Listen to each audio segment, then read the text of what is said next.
So there's a few options, okay? We use, because of chemistry, we actually use, our pumps create heat.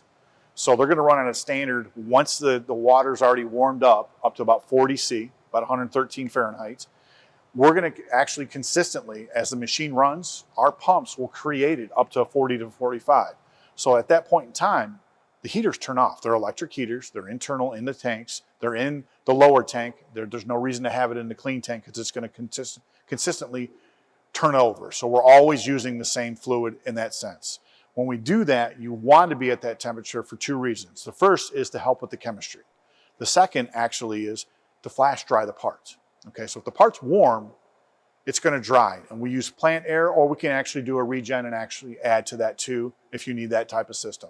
Most customers, because it's 14 seconds to 6 hours, most of them aren't looking for a super dry part, most customers.